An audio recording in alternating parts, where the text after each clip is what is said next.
The sun baked the desert until it glowed like iron fresh from the forge. On a wooden post standing crooked in the middle of the sand, Naola, tall, muscular, the daughter of a brown-skinned Apache woman, hung by a rough rope. Her wrists were torn raw. Dried blood streaked her arms all the way to her elbows. The men who did this had left in the morning, leaving her under the merciless sky as a warning to anyone who dared to resist them. Naola tried to lift her head. Her deep black eyes, dark as coal, were carved with silent agony. Each breath she took was thin, broken, like it was trying to escape her body. Her hoarse voice pushed out barely a whisper. "Please, end it." When the sun sank behind the far ridge, a rider appeared, a lone figure following an old trail he had avoided for 10 long years. Elias Ward, the quiet rancher who lived miles away, rode with shoulders heavy from a past he never spoke of. This was the same trail where he'd lost his wife during childbirth, the same path he had sworn never to walk again. He saw the Apache girl hanging limp in the wind, like the ghost of a nightmare he thought he had buried. Elias stopped his horse. His jaw tightened. Slowly, he got down, pulled out his knife, and cut the rope. Naola collapsed into his arms, her body heavy as wet timber. Her breathing fluttered like the wings of a dying bird. Her eyes were open, staring at him with a question she couldn't speak: why would anyone bother to save me? The desert wind roared, flinging sand and dust into the dying light. Elias bent, lifted her carefully, and whispered, "You're safe now." That was the beginning, where fragile life met mercy in a place where hope rarely survived. Elias laid her across his saddle and wrapped her in an old wool blanket, the one that had belonged to his late wife. As he rode back along the narrow silent trail, every hoofstep sounded like crushing old memories underfoot. The moon rose pale and cold. Naola lay motionless, the dried blood on her wrists turning dark under the night air. When they reached the old cabin, Elias stopped. He hadn't stepped inside in a decade. The porch beams were broken, the wooden walls faded, the window still half closed exactly as he had left it after his wife's funeral. Now, inside this abandoned home, he carried a stranger whose faint breathing pulled him back toward life, a life he had been refusing for years. Elias placed Naola on the bed. Her shoulders were strong yet weighed down like soaked logs. Her sun-darkened skin glowed faintly in the lamp's flickering light. He washed her wounds gently, then tore strips from his own shirt to bandage her wrists. When she awoke, she flinched. Her black eyes, deep as an endless canyon, reflected fear and disbelief. You can have me if you want," she whispered, voice trembling with the instinct to survive. Elias froze. Then, quietly, he shook his head. "You don't owe me anything." His words were soft, but carried the weight of a vow. He handed her water and added, "Rest. You're safe here." She drank in slow gulps. Water dripped down her bruised skin. The yellow lamplight washed over Elias's calloused hands and over Naola's wounded face, as if illuminating two broken souls at once. He lit a small fire. Smoke curled through the cabin, mixing with resin, dust, and memories buried too long.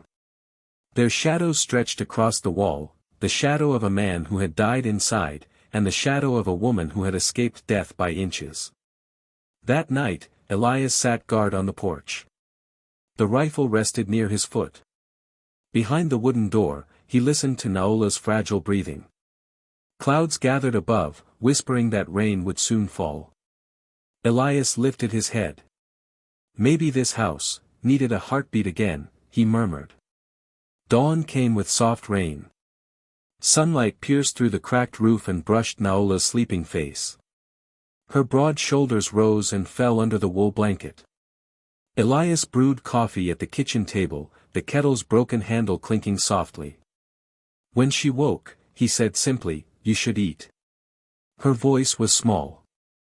"Am I truly alive?" "You're alive," Elias replied. "And safe." In the days that followed, Naola regained strength. She walked slowly around the ranch, still in pain, but stubbornly helping, feeding the horses, gathering firewood, clearing debris. Elias never stopped her.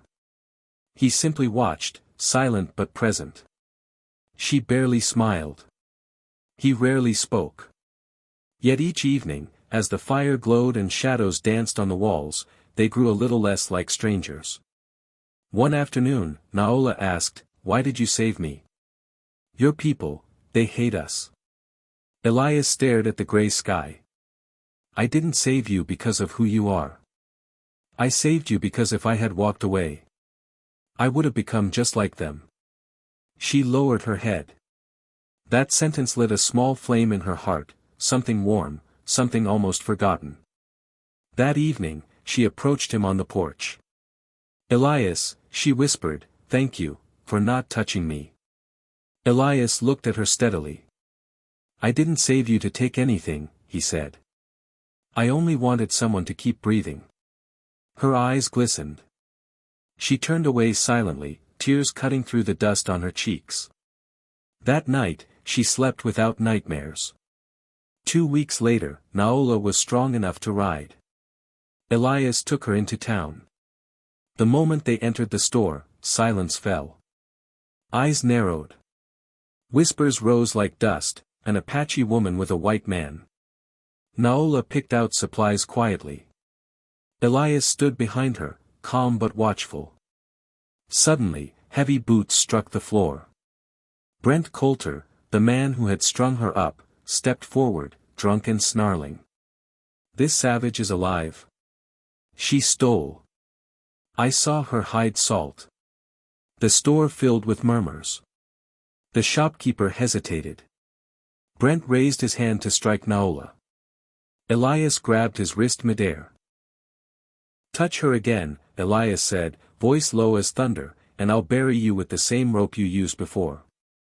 Brent's face reddened. He yanked, but Elias's grip was iron. "She's a demon," Brent shouted.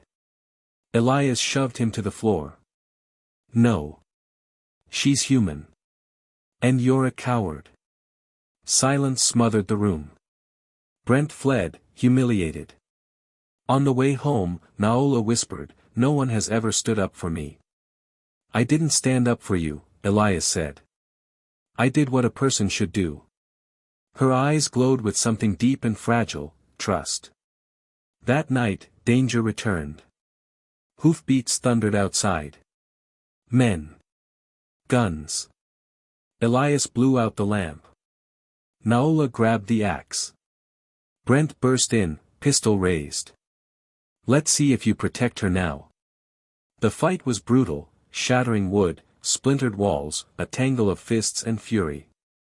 Elias overpowered Brent, bound him with rope, and dragged him outside. The sheriff arrived at dawn. Brent was taken away. "It's over," Elias said. Naola shook her head gently. "No, Elias. Not until you forgive yourself." The words cut deeper than any blade.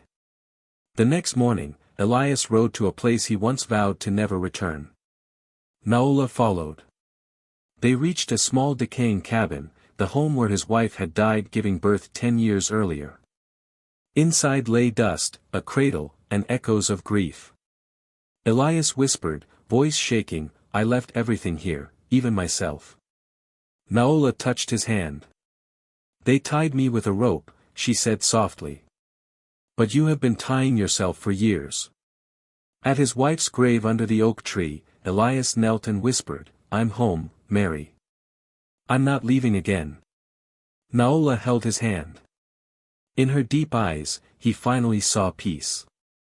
Days turned into warm, golden afternoons as they rebuilt the cabin. Elias mended walls. Naola mixed clay. They planted vegetables, laughed, teased each other, shared stories by firelight.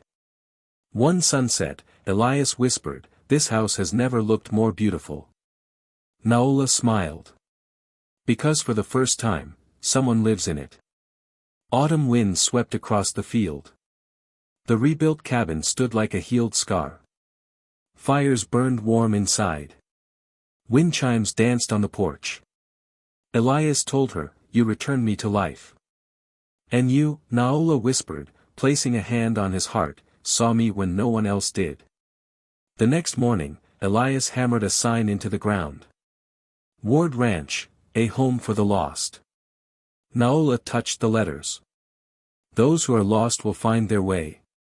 Just like we did. Elias nodded. You're no longer a shadow in the wind. And you, she said, smiling, are no longer a man with a dead soul. The wind blew gently, carrying the scent of hope from the little cabin that had once known only sorrow. From a cry beneath a noose to a sunrise beside a new home, they had walked the full circle of fate. And in the quiet glow of morning, they discovered that love, real love, does not erase the past. It gives you the strength to walk through it. Together.